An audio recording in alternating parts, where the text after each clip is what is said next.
Essential और non essential amino acids के बारे में मैंने आपको बताया, जिसमें मैंने बताया कि कुछ अमीनो एसिड्स जो इसेंशियल होते हैं और कुछ अमीनो एसिड्स जिन्हें इंटरमीडिएट प्रोडक्ट्स के द्वारा सिंथेसाइज किया जा सकता बॉडी में, उनको हम नॉन इसेंशियल अमीनो एसिड्स कहते हैं।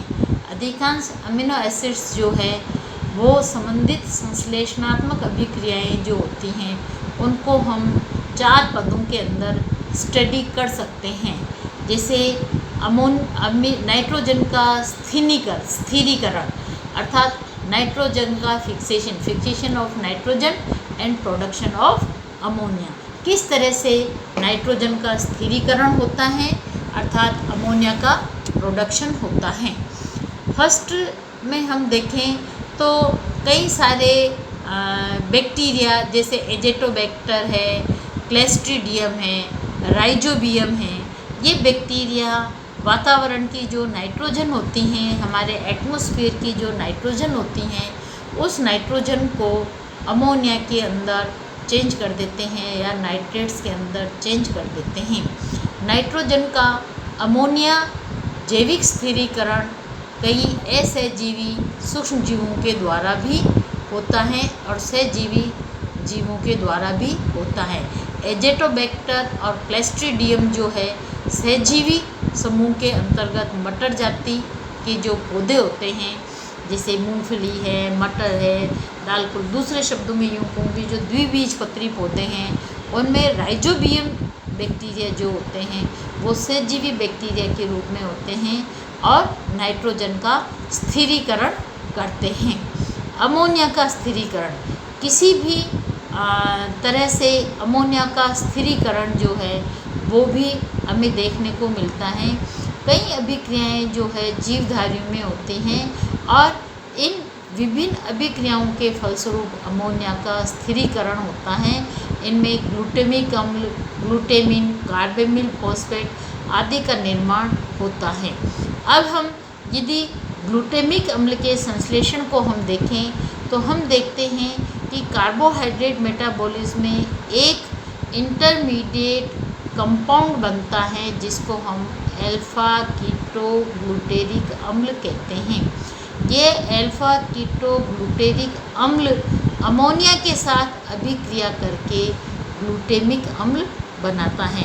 ग्लूकोज का मेटाबॉलिज्म हम देखते हैं और ग्लूकोज के मेटाबॉलिज्म के बाद जब हम पायरुविक एसिड का ऑक्सीडेशन देखते हैं तो हम देखते हैं कि एक इंटरमीडिएट प्रोडक्ट अल्फा कीटोग्लूटेरिक अम्ल बनता है। इस अल्फा कीटोग्लूटेरिक अम्ल की अभिक्रिया यदि हम अमोनिया से कराते हैं तो हमें ग्लूटामिक अम्ल प्राप्त होता है। यह अभिक्रिया रिड्यूसिंग अमीनेशन की अभिक्रिया कहलाती हैं। इसमें एसिड जो है वो एमिनो ग्रुप में रिड्यूस हो जाता है। ये इस तरह की जो अभिक्रियाएं होती हैं इनको हम रिड्यूसिंग अमीनेशन भी हम कहते हैं।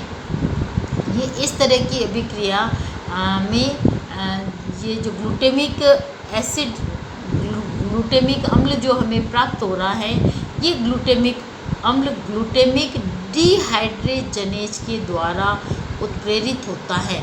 यानी ग्लूटामिक डिहाइड्रोजनेज एंजाइम जो होता है उसकी उपस्थिति में अल्फा कीटोग्लूटेरिक अम्ल जो है वो अमोनिया से संयोग करके ग्लूटामिक अम्ल जो है वो बनाती हैं। इस क्रिया में NADH या NADPH के द्वारा जो है वो अपचयन होता है। ये एक स्ट्रॉन्ग रिड्यूसिंग एजेंट के रूप में इस अभिक्रिया के अंदर कार्य करता है।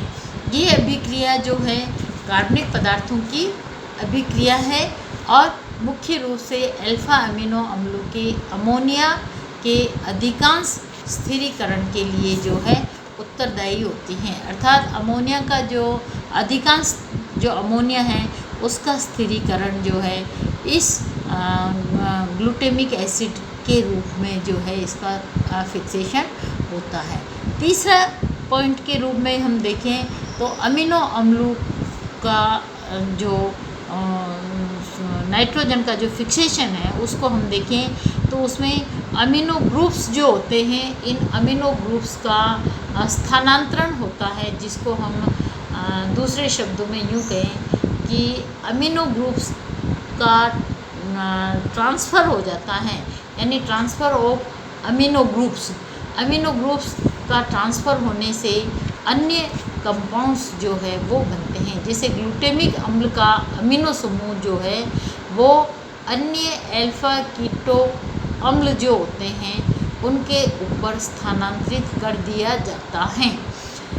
ट्रांस इस प्रकार की जो अभिक्रिया है वो ट्रांस अमीनेशन कहलाती हैं। इस अभिक्रिया में एक दाता अमीनो अम्ल का अमीनो समूह जो है वो प्राप्त करने वाले कीटो अम्ल में स्थानांतरित हो जाता है, जिसके फलस्वरूप एक एनालोगस अमीनो अम्ल का निर्माण होता है और मूल अमीनो अम्ल दाता एक कीटो अमीनो अम्ल में परिवर्तित हो जाते हैं। इसी प्रकार चौथे पॉइंट के रूप में हम देखें तो हम देखते हैं कि कार्बामेल फॉस्फेट के मार्ग से अमोनिया का आर्जिनिन के अंदर एसिमिलेशन हो जाता है। दूसरे शब्दों में कहूँ तो assimilation of ammonia into arginine in carbamyl phosphate, अर्थात अमोनिया के ग्लूटामिक अम्ल में स्थिरीकरण के बाद अमीनो अम्ल आर्जिनिन के संश्लेषण के लिए 3 अभिक्रियाएं होती हैं। फर्स्ट अभिक्रिया में ग्लूटामिन का संश्लेषण होता है, सेकेंड अभिक्रिया में कार्बामेल फॉस्फेट का संश्लेषण होता है और थर्ड अभिक्रिया में कार्बामेल फॉस्फेट का जो संश्लेषण होता है, ये अभिक्रिया कार्बामेल फॉस्फेट सिंथेटेज की उपस्थिति में होती हैं और कार्बामेल फॉस्फेट के संश्लेषण के बाद आर्जिनिन का संश्लेषण होता है। आर्जिनिन का संश्लेषण जो है वो आर्जिनिन का संश्लेषण जो है उसके दौरान सिट्रुलिन और ऑर्गेनोसक्सिनिक अम्ल जो है वो इंटरमीडिएट के रूप में बनते हैं और इनसे फाइनली आर्जिनिन का जब संश्लेषण होता है तो इस आर्जिनिन अम्ल के संश्लेषण के साथ साथ फ्यूमेरिक अम्ल जो है वो भी सिंथेसाइज होती हैं। इस अभिक्रिया में एटीपी का प्रोडक्शन भी होता है, एटीपी का उपयोग भी होता है। तो आज हम इतना ही पढ़ेंगे।